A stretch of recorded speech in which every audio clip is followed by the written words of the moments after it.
Good evening. Late എഡിഷനിലേക്ക് എല്ലാ പ്രേക്ഷകർക്കും സ്വാഗതം. ഞാൻ പ്രഭിത ലക്ഷ്മി. വിശദമായ വാർത്തകളിലേക്ക്. ശബരിമല സ്വർണ്ണക്കൊള്ളയുടെ ബുദ്ധികേന്ദ്രം എ പത്മകുമാറിന് പ്രത്യേക അന്വേഷണ സംഘം. പത്മകുമാർ കൂട്ടുപ്രതികളുമായി ഗൂഢാലോചന നടത്തിയെന്ന റിമാൻഡ് റിപ്പോർട്ട്. സ്വർണ്ണപ്പാളിക്ക് പകരം ചെമ്പുപാളി എന്ന ദേവസ്വം മിനിറ്റ്സിൽ സ്വന്തം കൈപ്പടയിൽ കുറിച്ചുവെന്നും റിമാൻഡ് റിപ്പോർട്ടിൽ പറയുന്നു. എ പത്മകുമാറിന്റെ ആറന്മുളയിലെ വീട്ടിൽ SIT പരിശോധന തുടരുന്നു. ഇതുവരെയുള്ള അന്വേഷണത്തിൽ സ്വർണ്ണക്കൊള്ളയുടെ മുഖ്യ സൂത്രധാരൻ എ പത്മകുമാർ എന്ന വിലയിരുത്തലിലാണ് SIT അറസ്റ്റിലേക്ക് കടന്നത്. റിമാൻഡ് റിപ്പോർട്ടിൽ പത്മകുമാർ നടത്തിയ ഇടപെടലുകളെക്കുറിച്ച് വ്യക്തമാക്കുന്നു. ഉണ്ണികൃഷ്ണൻ പോറ്റിക്ക് സ്വർണം വിട്ടുനൽകുന്നതിൽ തീരുമാനമെടുക്കുന്ന ദേവസ്വം യോഗത്തിന് മുൻപ് സ്വന്തം കൈപ്പടയിൽ സ്വർണ്ണപ്പാളി ചെമ്പുപാളിയെന്ന് പത്മകുമാർ എഴുതി ചേർത്തു. ദേവസ്വം യോഗത്തിൽ സ്വർണ്ണപ്പാളി കൈമാറുന്നത് വിശദീകരിച്ചതും പത്മകുമാറാണ്. കൃത്യനിർവഹണത്തിൽ വീഴ്ച വരുത്തുകയും ദേവസ്വം മാനുവൽ ലംഘിക്കുകയും ചെയ്തു. സ്വർണം അപഹരിക്കുന്നതിന് ഒത്താശ ചെയ്തു. തിരികെ എത്തിച്ചപ്പോൾ ആവശ്യമായ പരിശോധനകൾ നടത്താതെ സ്വർണ്ണക്കൊള്ള ഒളിപ്പിക്കുന്നതിന് കൂട്ടുനിന്നുവെന്നും റിമാൻഡ് റിപ്പോർട്ടിൽ പറയുന്നുണ്ട്. എന്നാൽ പത്മകുമാറിനെതിരെ SITയുടെ പ്രധാന കണ്ടെത്തലുകൾ റിമാൻഡ് റിപ്പോർട്ടിൽ ഉൾപ്പെടുത്തിയിട്ടില്ല. സ്വർണ്ണക്കൊള്ളയുടെ ആസൂത്രണം തുടങ്ങിയത് ദേവസ്വം തലപ്പത്തെന്നാണ് കണ്ടെത്തൽ. എ പത്മകുമാർ ഉണ്ണികൃഷ്ണൻ പോറ്റിയുമായി ചേർന്ന് ശബരിമല സന്നിധാനത്തും ആറന്മുളയിലെ വീട്ടിലും പലതവണ ഗൂഢാലോചന നടത്തി. ശബരിമല സ്വർണ്ണക്കൊള്ള വഴി പത്മകുമാർ സാമ്പത്തിക നേട്ടമുണ്ടാക്കിയെന്നും കണ്ടെത്തലുണ്ട്. പത്മകുമാറിന്റെ ആറന്മുളയിലെ വീട്ടിൽ SIT സംഘം തെരച്ചിൽ നടത്തി. ഉച്ചയ്ക്ക് 12:30 ആരംഭിച്ച പരിശോധന 5 മണിക്കൂറോളം നീണ്ടു. നിർണായകമായ രേഖകൾ SIT പിടിച്ചെടുത്തുവെന്നാണ് സൂചന. അതേസമയം അന്വേഷണത്തിന്റെ അടുത്ത ഘട്ടം യോഗം ചേർന്ന ശേഷം SIT തീരുമാനിക്കും. ഡിസംബർ 3-നാണ് ഇനി അന്വേഷണ സംഘം ഹൈക്കോടതിയിൽ റിപ്പോർട്ട് നൽകുക. 24 പത്തനംതിട്ട, തിരുവനന്തപുരം. ശബരിമല സ്വർണ്ണക്കൊള്ള കേസിൽ അറസ്റ്റിലായ എ പത്മകുമാറിനെതിരെ തൽക്കാലം നടപടി വേണ്ടെന്ന് CPIM. കേസിന്റെ കൂടുതൽ വിശദാംശങ്ങൾ പുറത്തുവന്ന ശേഷം ആവശ്യമെങ്കിൽ നടപടിയെടുക്കുമെന്ന് സംസ്ഥാന സെക്രട്ടറി MP ഗോവിന്ദൻ പറഞ്ഞു. LDF ഏൽപ്പിച്ച ചുമതലകൾ ഫലപ്രദമായി നിർവഹിക്കുന്നതിൽ വീഴ്ചയുണ്ടെങ്കിൽ അക്കാര്യവും പരിശോധിക്കാനാണ് തീരുമാനം. സ്വർണ്ണക്കൊള്ളക്കേസിൽ പത്മകുമാർ അറസ്റ്റ് ചെയ്യപ്പെട്ട സാഹചര്യം വിലയിരുത്തിയാണ് ഉടനടി സംഘടനാ നടപടി വേണ്ടെന്ന് CPIM സംസ്ഥാന സെക്രട്ടേറിയറ്റ് തീരുമാനിച്ചത്. അറസ്റ്റ് ചെയ്യപ്പെട്ടയാൾ ഇപ്പോൾ കുറ്റാരോപിതൻ മാത്രമാണെന്ന വിലയിരുത്തലാണ് പത്തനംതിട്ട ജില്ലാ കമ്മിറ്റി അംഗമായ പത്മകുമാറിനെതിരെ സംഘടനാ നടപടി സ്വീകരിക്കാത്തത്. വിശദാംശങ്ങൾ പൂർണ്ണമായിട്ട് വരട്ടെ, വന്നതിന് ശേഷം നമുക്ക് നടപടി ഉൾപ്പെടെയുള്ള കാര്യങ്ങളെ സംബന്ധിച്ച് അന്നേരം അറിയിക്കുക. ഞങ്ങൾ ഇതിൻ്റെ അകത്ത് പരിശോധന നടത്തിയിട്ടില്ല. കാരണം ഇതിപ്പോൾ ഒരു പ്രധാനപ്പെട്ട കേസ് നടക്കുകയാണ്. ആ കേസിൻ്റെ ഭാഗമായിട്ട് വരുന്ന കാര്യങ്ങൾ നോക്കിയിട്ട് ചെയ്യാം. സ്വർണ്ണക്കൊള്ളയിൽ ഹൈക്കോടതി മേൽനോട്ടത്തിൽ നടക്കുന്ന പ്രത്യേക അന്വേഷണത്തെ തുടക്കത്തിൽ തന്നെ സ്വാഗതം ചെയ്ത പാർട്ടിക്ക് പത്മകുമാറിന്റെ അറസ്റ്റ് തിരിച്ചടിയില്ലെന്നാണ് CPM നേതൃത്വത്തിന്റെ നിലപാട്. കുറ്റക്കാരെ സംരക്ഷിക്കില്ലെന്ന സർക്കാർ പ്രഖ്യാപനം യാഥാർത്ഥ്യമായെന്നാണ് പാർട്ടിയുടെ പ്രതിരോധം. LDF ചുമതലപ്പെടുത്തിയിട്ടുള്ള ഉത്തരവാദിത്തങ്ങൾ നിർവഹിക്കുന്നതിൽ വല്ല വീഴ്ചയും കൂടി സംഭവിച്ചിട്ടുണ്ടെങ്കിൽ അതും പരിശോധിച്ച് ആവശ്യമായ നിലപാട് സ്വീകരിക്കുമെന്നാണ്. അതിൻ്റെ മേലെ ആരെയും സംരക്ഷിക്കുന്ന നിലപാട് സ്വീകരിക്കില്ല. പ്രത്യേക അന്വേഷണ സംഘത്തിലും കോടതിയിലും വിശ്വാസമില്ലാത്ത പ്രതിപക്ഷം CBI അന്വേഷണം ആവശ്യപ്പെട്ടതിനെയും CPIM വിമർശിക്കുന്നു. CBIയിലാണ് വിശ്വാസം. ഹൈക്കോടതിയിലെ അന്വേഷണത്തിൽ വിശ്വാസമില്ല എന്ന് പറഞ്ഞ് ഇറങ്ങി പോയവരല്ലേ. ഇപ്പോൾ അന്വേഷണം ശരിയായ വഴിക്ക് വരട്ടെ. ഞങ്ങൾ തുടക്കത്തിൽ പറഞ്ഞ ആ നിലപാടിൽ തന്നെ വെക്കുന്നു. 24 തിരുവനന്തപുരം. ശബരിമല തീർത്ഥാടകർ വനത്തിൽ കുടുങ്ങി. പുല്ലുമേട് വഴി സന്നിധാനത്തേക്ക് എത്തിയ തീർത്ഥാടകരാണ് വനത്തിൽ കുടുങ്ങിയത്. ബംഗളൂരുവിൽ നിന്നെത്തിയ 14-അംഗ സംഘത്തെ ഫയർഫോഴ്സിന്റെയും NDRFന്റെയും നേതൃത്വത്തിൽ പുറത്തെത്തിച്ചു. സന്നിധാനത്ത് നിന്ന് MG പ്രതീഷ് തയ്യാറാക്കിയ റിപ്പോർട്ടിലേക്ക്. സത്രം പുല്ലുമേട് കാനനപാത വഴി സന്നിധാനത്തേക്ക് എത്തിയ തീർത്ഥാടകരാണ് വനത്തിൽ കുടുങ്ങിയത്. ഫയർഫോഴ്സിന്റെ നേതൃത്വത്തിൽ ഇപ്പോൾ അവരെ സന്നിധാനത്തേക്ക് എത്തിച്ചിട്ടുണ്ട്. സ്ട്രക്ചറിലാണ് ഈ തീർത്ഥാടകരെ ഇപ്പോൾ സന്നിധാനത്തേക്ക് എത്തിക്കുന്നത്. എന്താ സംഭവിച്ചത്? ബാംഗ്ലൂരിൽ നിന്ന് എത്തിയ ഒരു സംഘമാണ്. അവർ ഏകദേശം ഉച്ചയ്ക്ക് 1 മണിക്കാണ് അവർ അവിടെ കയറി തുടങ്ങുന്നത്. അപ്പോൾ അതിൽപ്പെട്ട കുറച്ച് പേർക്ക്, ഒരു 4-5 പേർക്ക് അവർക്ക് ടയർഡായി ബോഡിയായി തീരെ നടക്കാൻ പറ്റാത്ത അവസ്ഥയാണ്. അപ്പോൾ നമ്മൾ ഇവിടുത്തെ എൻട്രി ടൈമും കഴിഞ്ഞിട്ട് എത്താതായപ്പോഴാണ് നമ്മളിവിടെ കൗണ്ട് വെക്കുന്നുണ്ടല്ലോ, ഫോറസ്റ്റിന്റെ ഭാഗത്ത് കൗണ്ട് വെക്കുന്നുണ്ട്. അപ്പോൾ എത്താണ്ടായപ്പോഴാണ് നമ്മൾ എന്ത് ചെയ്യുന്നത്, നമ്മളെ വിളിക്കുകയും നമ്മൾ അവിടെ പോയി അവരെ റെസ്ക്യൂ ചെയ്തെടുക്കും. കാഷ്വാലിറ്റി എന്ന് പറഞ്ഞാൽ അവർ ടയർഡ്, അവർക്ക് തീരെ നടക്കാൻ പറ്റാത്ത, ഒരാളുടെ കാലിന് സർജറി കഴിഞ്ഞാണ്. അപ്പോൾ അയാൾക്ക് തീരെ നടക്കാൻ പറ്റാത്തത്. പിന്നെ ഒരു അമ്മയുണ്ടായിരുന്നു, അമ്മയ്ക്ക് ഷുഗർ പേഷ്യന്റ് ആണ്. അപ്പോൾ പഞ്ചാര കൊടുത്തു, അവർ നടന്നു വന്നു. പക്ഷേ പിന്നെ ബോഡി വളരെ വെയിറ്റ് കൂടിയ ആൾക്കാരാണ്. അപ്പോൾ അവർക്ക് പകുതിയെത്തുമ്പോൾ അവർ പൂർണ്ണമായും ടയർഡായി, എക്സോസ്റ്റഡ് ആയതായിരിക്കും. കാരണം വെള്ളം ഒന്നും അവരുടെ കയ്യിലില്ല. അപ്പോൾ എക്സോസ്റ്റഡ് ആയി വരുന്ന വയ്ക്കോ കുടിച്ചിട്ടുണ്ടാകും. പക്ഷേ ഇവിടെ എത്തുമ്പോൾ എക്സോസ്റ്റഡ് ആയി അവർ തീരെ നടക്കാൻ പറ്റാത്ത അവസ്ഥ. അപ്പോൾ നമ്മൾ ഈ സ്ട്രക്ചറിൽ കൊണ്ടുവരാൻ പറ്റാത്ത സ്ഥലത്ത് നിന്ന് ഷോൾഡറിൽ ആക്കി കൊണ്ടുവരികയും അതിനുശേഷം നമ്മൾ സ്ട്രക്ചറിൽ കൊണ്ടുവരികയാണ് ചെയ്തിട്ടുള്ളത്. നമ്മളെ കൂടെ സഹായത്തിന് NDRF സംഘവും ഉണ്ടായിരുന്നു. സത്രം പുല്ലുമേട് കാനനപാത വഴി പ്രതിദിനം നിരവധി തീർത്ഥാടകരാണ് എത്തുന്നത്. രാവിലെ 7 മണി മുതൽ സത്രത്തിൽ നിന്ന് തീർത്ഥാടകരെ കയറ്റിവിടാം. ഈ വൈകുന്നേരം 6 മണിക്ക് മുന്നേ സന്നിധാനത്ത് എത്തണം എന്നതാണ് നിർദ്ദേശം. പക്ഷേ ഈ ശാരീരിക അസ്വസ്ഥതകൾ ഉണ്ടായതിനെ തുടർന്ന് കുറച്ചധികം തീർത്ഥാടകർക്ക് സന്നിധാനത്തേക്ക് എത്താൻ കഴിഞ്ഞില്ല. അങ്ങനെയാണ് കാട്ടിൽ കുടുങ്ങിയ തീർത്ഥാടകർ ഇപ്പോൾ ഫയർഫോഴ്സിന്റെയും NDRFന്റെയും നേതൃത്വത്തിൽ തിരിച്ച് സന്നിധാനത്തേക്ക് എത്തിച്ചിരിക്കുന്നത്. ഈ വലിയ ബുദ്ധിമുട്ടുള്ള ശാരീരിക ബുദ്ധിമുട്ടുള്ളവരെ സന്നിധാനം ആശുപത്രിയിലേക്ക് മാറ്റും. അവർക്ക് വേണ്ട പ്രാഥമിക ചികിത്സകളെല്ലാം തന്നെ നൽകിയിട്ടുണ്ട്. 14 തീർത്ഥാടകർ, ബംഗളൂരുവിൽ നിന്നുള്ള 14 തീർത്ഥാടകരാണ് സന്നിധാനത്തേക്ക് കൊണ്ടുവരുന്നത്. മറ്റ് വലിയ ഗുരുതരമായ ആരോഗ്യ പ്രശ്നങ്ങളില്ല. എന്തായാലും ഇവർക്ക് ഇപ്പോൾ പ്രാഥമിക ചികിത്സ നൽകിയ ശേഷം ഇവരെ സന്നിധാനം ആശുപത്രിയിലേക്ക് മാറ്റും എന്നതാണ് ഫയർഫോഴ്സ് അറിയിച്ചിരിക്കുന്നത്. NG പ്രതീഷ് തയ്യാറാക്കിയ റിപ്പോർട്ടാണ് പ്രേക്ഷകർ കണ്ടത്. മലബാറിലെ പ്രധാന ശബരിമല ഇടത്താവളമായ മലപ്പുറത്തെ മിനി പമ്പയെ സർക്കാർ തഴഞ്ഞുവെന്ന് പരാതി. അയ്യപ്പ ഭക്തർക്ക് വേണ്ടത്ര സുരക്ഷാ സംവിധാനങ്ങൾ ഇത്തവണ മിനി പമ്പയിൽ ഒരുക്കിയിട്ടില്ല. പോലീസ് എയ്ഡ് പോസ്റ്റ് ഇല്ലാത്തതിനാൽ തിരക്ക് അനിയന്ത്രിതമാണ്. ഇതര സംസ്ഥാനങ്ങളിൽ നിന്ന് ദിവസവും ആയിരക്കണക്കിന് തീർത്ഥാടകരാണ് ഇവിടെ എത്തുന്നത്. തമിഴ്നാട്, കർണാടക, ആന്ധ്ര എന്നീ സംസ്ഥാനങ്ങളിൽ നിന്നുള്ള അയ്യപ്പ ഭക്തരുടെ പ്രധാന ഇടത്താവളമാണ് മിനി പമ്പ. ദിവസേന 5000-ഓളം തീർത്ഥാടകർ ഇവിടെ എത്തുന്നുണ്ടെങ്കിലും ഭക്തർക്ക് വേണ്ടത്ര സൗകര്യം ഇവിടെ ഒരുക്കിയിട്ടില്ല. വാഹന പാർക്കിംഗ് സൗകര്യവുമില്ല. പോലീസ് എയ്ഡ് പോസ്റ്റ് ഇല്ലാത്തതിനാൽ തിരക്ക് അനിയന്ത്രിതമാണ്. ഫയർഫോഴ്സോ മെഡിക്കൽ എയ്ഡ് സെന്ററോ പ്രവർത്തിക്കുന്നില്ല. There were too many facilities for drinking water and for food also. But as you can see now, there's no facilities for drinking water and food. Like we come and we cook our own food and we eat and go. But it's good to have some facilities at least for drinking water.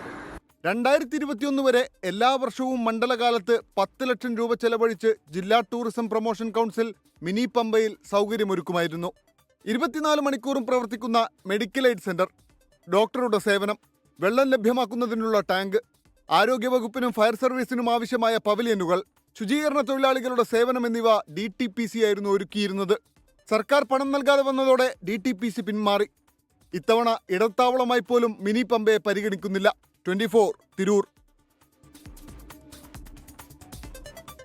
ഇപ്പോൾ വരുന്ന വാർത്തയിലേക്ക്. കൊച്ചി തൃപ്പൂണിത്തുറയിൽ തുണിക്കടയ്ക്ക് തീപിടിച്ചു. Statue junction അടുത്തുള്ള തുണിക്കടയിലാണ് തീപിടുത്തമുണ്ടായത്. തൃപ്പൂണിത്തുറ അഗ്നിരക്ഷാസേന എത്തി തീയണച്ചു. റാഫി കരീം വിവരങ്ങളുമായി കൊച്ചിയിൽ നിന്ന് ചേരുകയാണ്. റാഫി, എപ്പോഴാണ് ഈ സംഭവം ഉണ്ടായത്? എത്രത്തോളം നാശനഷ്ടം റിപ്പോർട്ട് ചെയ്യുന്നുണ്ട്? സ്റ്റാച്യു ജംഗ്ഷൻ അടുത്തുള്ള തുണിക്കടയിലാണ് രാത്രി 9:00 തീപിടുത്തമുണ്ടായത്. കൊട്ടയകം റോഡിന് സമീപത്തായിരുന്നു ഈ കടയുണ്ടായത്. രാത്രി 9:00 കടയിൽ നിന്ന് പുകയുരുന്നത് കണ്ട് പ്രദേശത്തുള്ള ആളുകൾ പരിശോധിച്ചപ്പോഴാണ് കടയ്ക്കകത്ത് തീപിടുത്തമുണ്ടായതായി മനസ്സിലാക്കുന്നത്. തുടർന്നുടൻ തന്നെ തൃപ്പൂണിത്തുറ ഫയർ സ്റ്റേഷനിൽ വിവരം അറിയിക്കുകയായിരുന്നു. തുടർന്ന് അവിടെ നിന്നുള്ള 2 യൂണിറ്റുകൾ എത്തിയാണ് നിലവിൽ തീ അണച്ചിരിക്കുന്നത്. ഈ കടയ്ക്കകത്ത് പൂർണ്ണമായും കത്തി നശിച്ചിട്ടുണ്ട്. കടയുടെ 2ാം നിലയിലേക്കും ഇതിനിടയിൽ തീ പടർന്നിരുന്നു. ഇവിടുത്തെയും തീ ഇപ്പോൾ പൂർണ്ണമായും അണയ്ക്കാൻ സാധിച്ചിട്ടുണ്ട്. കട പൂട്ടി പോയതിനു ശേഷമാണ് തീപിടുത്തം ഉണ്ടായത്. അതുകൊണ്ട് തന്നെ വലിയൊരു അപകടമാണ് ഒഴിവായത്. എന്തായാലും ഈ കടയുടെ ഷട്ടർ അടക്കം പൊളിച്ചാണ് രക്ഷാപ്രവർത്തനം നടത്തിയത്. 2.5 മണിക്കൂർ സമയം നീണ്ടുനിന്ന ഒരു തീപിടുത്തമാണ് എന്നുള്ളതാണ് മനസ്സിലാക്കാൻ കഴിയുന്നത്. എന്തായാലും നിലവിൽ തീ പൂർണ്ണമായും നിയന്ത്രണ വിധേയമാണ്.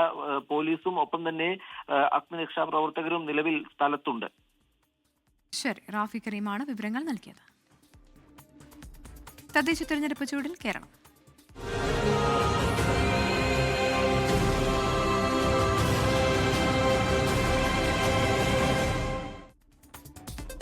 തദ്ദേശ തെരഞ്ഞെടുപ്പിലേക്ക് മത്സരിക്കുന്ന സ്ഥാനാർത്ഥികൾ നാമനിർദ്ദേശ പത്രിക സമർപ്പിച്ചു. 1.5 ലക്ഷത്തോളം പേർ നാമനിർദ്ദേശ പത്രിക സമർപ്പിച്ചതായാണ് പ്രാഥമിക കണക്ക്. നാളെ സൂക്ഷ്മ പരിശോധന നടക്കും. പത്രിക പിൻവലിക്കാനുള്ള സമയപരിധി തിങ്കളാഴ്ച അവസാനിക്കും. സംസ്ഥാനത്ത് തദ്ദേശ സ്വയംഭരണ സ്ഥാപനങ്ങളിലേക്ക് മത്സരിക്കുന്നതിനുള്ള നാമനിർദ്ദേശ പത്രിക സമർപ്പണം അവസാനിച്ചു. തൃശൂർ, മലപ്പുറം, കോഴിക്കോട് ജില്ലകളിലാണ് കൂടുതൽ പേർ നോമിനേഷൻ നൽകിയത്. ഇടുക്കി, വയനാട്, കാസർഗോഡ് ജില്ലകളിലാണ് കുറവ് നാമനിർദ്ദേശ പത്രികകൾ ലഭിച്ചത്.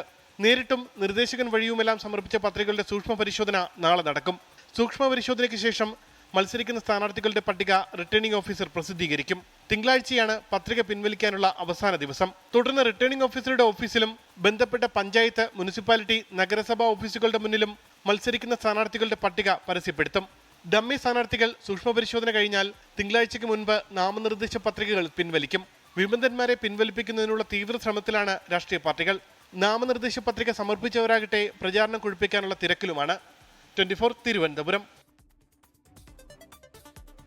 ഒരിക്കൽ ഒരേ കലാലയത്തിൽ ഒരുമിച്ച് കൊടി പിടിച്ചവർ കാലങ്ങൾക്കു ശേഷം തദ്ദേശ തെരഞ്ഞെടുപ്പിൽ മത്സരത്തിന് ഇറങ്ങിയിരിക്കുകയാണ് ആ കൂട്ടുകാർ.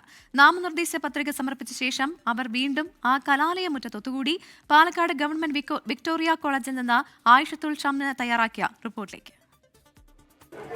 നാടെങ്ങും തദ്ദേശ സ്വയംഭരണ തെരഞ്ഞെടുപ്പിന്റെ ചൂടിലാണ്. പക്ഷെ പാലക്കാട് വിക്ടോറിയ കോളേജിന് പറയാനുള്ളത്, ഓർത്തെടുക്കാനുള്ളത് കുറച്ച് പഴയ ഓർമ്മകളാണ്, പഴയ മുദ്രാവാക്യം വിളികളാണ്. ഈ വിക്ടോറിയ കോളേജിൽ ഒരേ കാലഘട്ടത്തിൽ പ്രവർത്തിച്ചിരുന്ന, ഒരേ മുദ്രാവാക്യം വിളിച്ചിരുന്ന അന്നത്തെ കുറച്ച് KSU സാരഥികൾ അവരിന്ന് UDFന്റെ സ്ഥാനാർത്ഥികളായി വിവിധ വാർഡുകളിൽ നിന്ന്, പഞ്ചായത്തുകളിൽ നിന്നൊക്കെ മത്സരിക്കുകയാണ്. ആ സഹപാഠികൾക്കൊപ്പമാണ് 24 ഇന്നുള്ളത്. അപ്പോൾ അജാസിൽ നിന്ന് തന്നെ തുടങ്ങാൻ തോന്നുന്നു. അജാസ്, ഞാൻ ഇതേ ക്ലാസ് മുറിയിൽ ഇതേ ലാസ്റ്റ് ബെഞ്ചിൽ ഇരുന്ന് ഇതേപോലെ ഒരു തെരഞ്ഞെടുപ്പിന് കോളേജിൽ നിന്ന് ആദ്യമായിട്ട് ഞാൻ മത്സരിക്കുന്ന ഒരു സാഹചര്യം ഉണ്ടായിരുന്നു. എന്നിട്ട് ഞാൻ അവിടെ നിന്ന് UUC ആയിട്ടുണ്ട്. പിന്നീട് ഞാൻ ചെയർമാനായി. ആ വിജയം തന്നെയായിരിക്കാം എൻ്റെ പ്രവർത്തനത്തിന് നേതൃത്വം നൽകാൻ ഒരു അവസരം പാർട്ടി ഇപ്പോൾ തന്നിരിക്കുകയാണ്. എങ്ങനെയുണ്ട് പഴയ കോളേജിലോട്ടൊക്കെ എത്തിയപ്പോൾ കോളേജ് ഓർമ്മകളൊക്കെ? അതെ, സത്യമായിട്ട് ഓർമ്മകൾ വന്നു. നോമിനേഷൻ കഴിഞ്ഞ് ആദ്യമായിട്ട് വരുന്നു ക്യാമ്പസിലോട്ടാണ്. അപ്പോൾ വളരെ സന്തോഷം. കാരണം ഈ ഒരു ഇലക്ഷനിലോട്ട് എന്നെ നേരിടാൻ തയ്യാറെടുപ്പിച്ചതും എൻ്റെ ഈ ക്യാമ്പസാണ്. പക്ഷേ ഇവിടെ എത്തിയപ്പോഴാണ് ആ പുറത്തുള്ള തെരഞ്ഞെടുപ്പിൻ്റെ ആ ചൂടൊക്കെ മാറി വീണ്ടും പഴയ KSUക്കാരായിട്ട് പഴയൊരു ക്യാമ്പസ് ജീവിതത്തിലേക്ക് വന്ന പോലൊരു ഫീലാണ് ഇപ്പോൾ കിട്ടുന്നത്. സമരരംഗങ്ങളിലും ഞങ്ങളെല്ലാവരും ഒരുമിച്ചാണ്. പറയുകയാണെങ്കിൽ അജാസും ഞാനും ഉൾപ്പെടെ ഒരുമിച്ച് ജയിലിലടക്കം കിടന്നിട്ടുണ്ട് ഈ വിക്ടോറിയ കഴിഞ്ഞ് പുറത്തുണ്ടായ സമരങ്ങളിലൊക്കെ. അപ്പോൾ ഞങ്ങൾ എപ്പോഴും ഒരുമിച്ച് തന്നെ ഈ വിക്ടോറിയ ചേർത്ത് നിർത്തുന്നുണ്ട് എന്ന് കൂടെ ഈ അവസരത്തിൽ പറയാൻ ആഗ്രഹിക്കുകയാണ്. അടുത്ത ആള് വോട്ട് ചോദിക്കലും കല്യാണം പറച്ചിലൊക്കെ ഒന്നിച്ചാണെന്ന് കേട്ടു. കല്യാണം എപ്പോഴാണ്? കല്യാണം ജനുവരി 28-നാണ്. വുഡ് ബി മത്സരിക്കുന്നുണ്ട് പല്ലശ്ശേന ഡിവിഷനിൽ നിന്ന് നെമാറ ബ്ലോക്ക് പഞ്ചായത്തിലേക്ക്. ഞാൻ കല്ലേപ്പള്ളി പഞ്ചായത്തിലെ മരുതറോഡ് പഞ്ചായത്തിലെ കല്ലേപ്പള്ളി വാർഡിൽ നിന്നാണ്, വെസ്റ്റ് വാർഡിൽ നിന്ന് 18ാം വാർഡിൽ നിന്നാണ് മത്സരിക്കുന്നത്. കൂട്ടത്തിലെ ഏറ്റവും ജൂനിയർ ആയിട്ടുള്ള ആളാണല്ലേ? കൂട്ടത്തിലെ ഏറ്റവും ജൂനിയർ തന്നെയാണ്. അങ്ങനെ അപ്പോൾ ഞാൻ വിക്ടോറിയ കോളേജിൽ തന്നെ തുടക്കം. ഞാൻ ഒരു കൊല്ലമായിട്ടുള്ളൂ പാസ് ഔട്ട് ആയിട്ട്. അപ്പോൾ പണ്ട് സഹപാഠികൾക്കൊപ്പം കോളേജിൽ വോട്ട് ചോദിച്ച് നടന്നു, ഇപ്പോൾ ഒന്നിച്ച് ജനവിധി തേടാൻ ഇറങ്ങുന്നു. നിലവിലും കോളേജ് രാഷ്ട്രീയത്തിൽ സജീവം തന്നെയാണ്. അതിനിടയിലാണ് പാർട്ടി ഇത്തരത്തിൽ വലിയൊരു അവസരം നമുക്ക് തന്നിട്ടുള്ളത്. അന്നത്തെ ആ മുദ്രാവാക്യം ഒരിക്കൽ കൂടി ആവേശത്തോടെ, കൂടുതൽ ഊർജത്തോടെ വിളിക്കുകയാണ് ഈ സഹപാഠികൾ. അതിനേക്കാൾ ആത്മവിശ്വാസത്തോടെ എന്നിട്ടവർ ജനവിധിക്ക് ഒന്നിച്ചിറങ്ങുകയാണ്. വിക്ടോറിയയിൽ നിന്ന് ക്യാമറാമാൻ രാജീവ് സുധേവിനൊപ്പം ആയിഷത്തുൽ ഷംന, 24 പാലക്കാട്. ഇപ്പോൾ വരുന്ന വാർത്തയിലേക്ക്. തിരുവനന്തപുരം കല്ലറയിൽ കാട്ടുപന്നി കുറുകെ ചാടി ഓട്ടോറിക്ഷ മറിഞ്ഞ് ഡ്രൈവർക്ക് പരുക്ക്. ഓട്ടോ ദേഹത്തേക്ക് മറിഞ്ഞ് കാട്ടുപന്നിയും ചത്തു. ഉമേഷ് ബാലകൃഷ്ണൻ തിരുവനന്തപുരത്ത് നിന്ന് ചേരുകയാണ്. ഉമേഷ്, ഓട്ടോ ഡ്രൈവറുടെ പരുക്ക് എത്രത്തോളം ഗുരുതരമാണ്? ഓട്ടോ ഡ്രൈവറായ അഖിൽ രാജിന്റെ തലയ്ക്കാണ് പരിക്കേറ്റത്. ഈ ഓട്ടോ കല്ലറ ഭാഗത്ത് നിന്ന് തറട്ട ഭാഗത്തേക്ക് വരികയായിരുന്നു. ഈ റോഡിൽ വെച്ച് എതിർദിശയിൽ വന്ന കാട്ടുപന്നി ഈ ഓട്ടോയിലേക്ക് ഇടിച്ചു കയറുകയാണ് ഉണ്ടായത്. നിയന്ത്രണം വിട്ട ഓട്ടോ നേരെ കാട്ടുപന്നിക്ക് മുകളിലേക്ക് തന്നെ മറിഞ്ഞു. തലയ്ക്ക് ഗുരുതരമായി പരിക്കേറ്റ അഖിൽ രാജിനെ തിരുവനന്തപുരം മെഡിക്കൽ കോളേജിലേക്ക് മാറ്റി. ആ സംഭവ സ്ഥലത്ത് വെച്ച് തന്നെ കാട്ടുപന്നിയും ചത്തു. ഉമേഷ് ബാലകൃഷ്ണനാണ് വിവരങ്ങൾ നൽകിയത്. കൊച്ചി സിറ്റി റേഷനിംഗ് ഓഫീസിന്റെ പരിധിയിൽ വരുന്ന പ്രദേശങ്ങളിൽ റേഷൻ വിതരണം അവതാളത്തിൽ. തൊഴിൽ തർക്കത്തെ തുടർന്ന് റേഷൻ വിതരണം നിലച്ചിട്ട് 5 ദിവസം പിന്നിട്ടു. ലോഡ് ഇറക്കാത്തതിനെ തുടർന്നാണ് വിതരണം മുടങ്ങുന്നത് എന്ന് റേഷൻ ഉടമകൾ പറയും. ചെല്ലാനത്തെ റേഷൻ കടകളിൽ ലോഡ് ഇറക്കുന്നതിനിടയിലുണ്ടായ തർക്കമാണ് പ്രതിസന്ധിക്ക് കാരണം.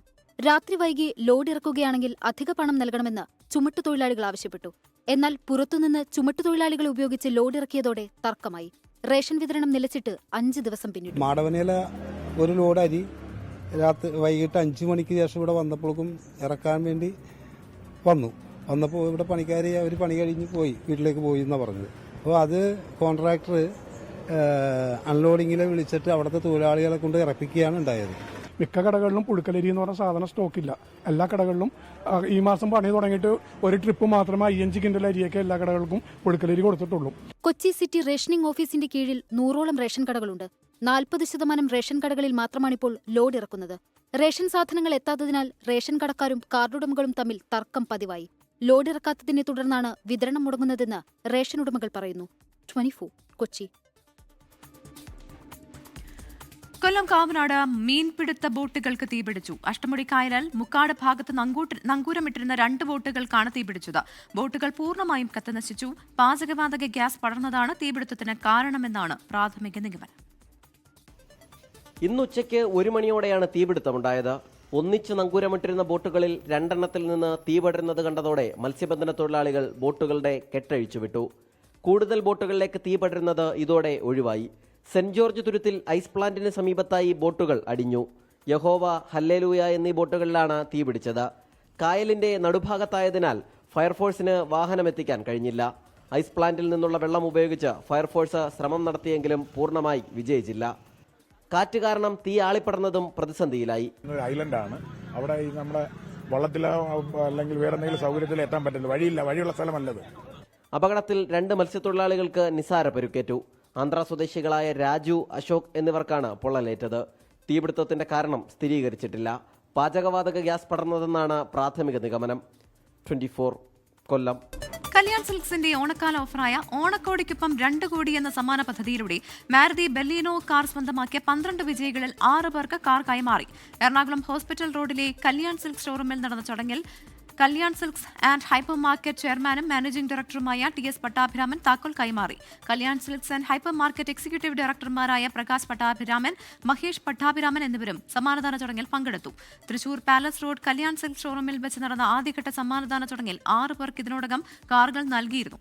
2025 ഓഗസ്റ്റ് 6 മുതൽ സെപ്റ്റംബർ 4 വരെ നീണ്ടുനിന്ന കേരളം കണ്ടതിൽ വെച്ച് ഏറ്റവും വലിയ ഓണക്കാല ഓഫറിലൂടെ 100 പവൻ സ്വർണവും ലക്ഷക്കണക്കിന് രൂപയുടെ വൗച്ചറുകളും ഇതിനോടകം കല്യാൺ സിൽക്സ് വിജയികൾക്ക് നൽകി കഴിഞ്ഞു.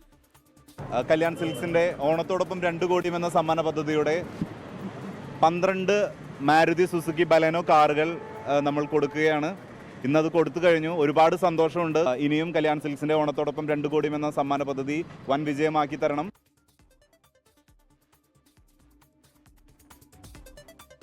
ബീഹാറിൽ BJPക്ക് വഴങ്ങി നിതീഷ് കുമാർ. 2 പതിറ്റാണ്ടുകാലം കൈവശം വെച്ചിരുന്ന ആഭ്യന്തര വകുപ്പ് BJPക്ക് നൽകി. ഉപമുഖ്യമന്ത്രി സാമ്രാജ് ചൌധരിക്കാണ് ഇനി ആഭ്യന്തര വകുപ്പ്. മന്ത്രിസഭാ രൂപീകരണത്തിന്റെ തുടക്കം മുതൽ JDUവും BJPയും ഒരേപോലെ അവകാശവാദം ഉന്നയിച്ച ആഭ്യന്തര വകുപ്പാണ് ഒടുവിൽ നിതീഷ് കുമാർ BJPക്ക് വിട്ടു നൽകിയത്. നിതീഷ് കുമാറും സാമ്രാജ് ചൌധരിയും തമ്മിൽ 30 മിനിറ്റോളം നീണ്ട കൂടിക്കാഴ്ചയ്ക്ക് ശേഷമാണ് നിർണായക തീരുമാനം. 2005 മുതൽ കഴിഞ്ഞ 20 വർഷക്കാലമായി നിതീഷ് കൈവശം വച്ചിരുന്ന വകുപ്പായിരുന്നു ആഭ്യന്തരം. സഖ്യത്തിലെ ഏറ്റവും വലിയ ഒറ്റകക്ഷിയായതിനാൽ ആഭ്യന്തരം വിട്ടുനൽകണമെന്നായിരുന്നു BJPയുടെ ആവശ്യം. ഉപമുഖ്യമന്ത്രിയായ വിജയ് കുമാർ സിൻഹയ്ക്ക് ഭൂപരിഷ്കരണ വകുപ്പും റവന്യൂവും നൽകി. മംഗൾ പാണ്ഡെ ആരോഗ്യ നിയമ വകുപ്പുകളുടെ ചുമതല വഹിക്കും. ദിലീപ് ജയ്സ്വാളിനെ വ്യവസായ മന്ത്രിയായി നിയമിച്ചു. ഓരോ മന്ത്രിമാർക്കും നൽകിയിരിക്കുന്ന വകുപ്പുകളുടെ വിശദാംശങ്ങൾ മുഖ്യമന്ത്രി നിതീഷ് കുമാർ ഗവർണർക്ക് കൈമാറി. 24 ഡൽഹി. ദുബായിൽ എയർ ഷോയ്ക്കിടെ ഇന്ത്യൻ യുദ്ധവിമാനം തേജസ് തകർന്നു വീണ പൈലറ്റിന് വീരമൃത്യു. അൽ മക്തൂം വിമാനത്താവളത്തിനടുത്താണ് അപകടമുണ്ടായത്. സംഭവത്തിൽ വ്യോമസേന ആഭ്യന്തര അന്വേഷണം പ്രഖ്യാപിച്ചു.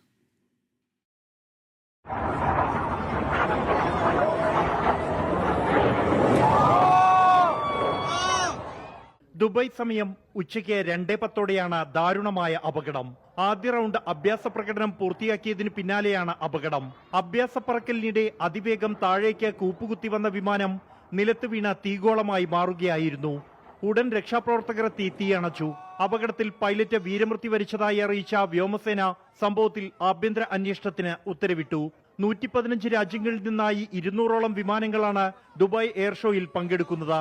ഇന്ത്യൻ വ്യോമസേനയുടെ കരുത്തും അഭിമാനവുമാണ് ഏറ്റവും ഭാരം കുറഞ്ഞ ചെറു സൂപ്പർസോണിക് യുദ്ധവിമാനമായ തേജസ്. ഹിന്ദുസ്ഥാൻ ഡെവലപ്മെന്റ് ഏജൻസിയും ഹിന്ദുസ്ഥാൻ എയറോനോട്ടിക്സ് ലിമിറ്റഡും സംയുക്തമായി തദ്ദേശീയമായി വികസിപ്പിച്ച തേജസ് യുദ്ധവിമാനം 2016 ഇന്ത്യൻ വ്യോമസേനയുടെ ഭാഗമാകുന്നത്. 24 ഡൽഹി. ലോകത്തെവിടെയായാലും ഏത് സമയത്തും 24 വാർത്തകളും ഓഗ്മെന്റഡ് റിയാലിറ്റി പാക്കേജുകളും എക്സ്പ്ലെയിനറുകളും വിശദമായി കാണാൻ ഞങ്ങളുടെ യൂട്യൂബ് ചാനൽ നിങ്ങൾക്ക് സബ്സ്ക്രൈബ് ചെയ്യാം.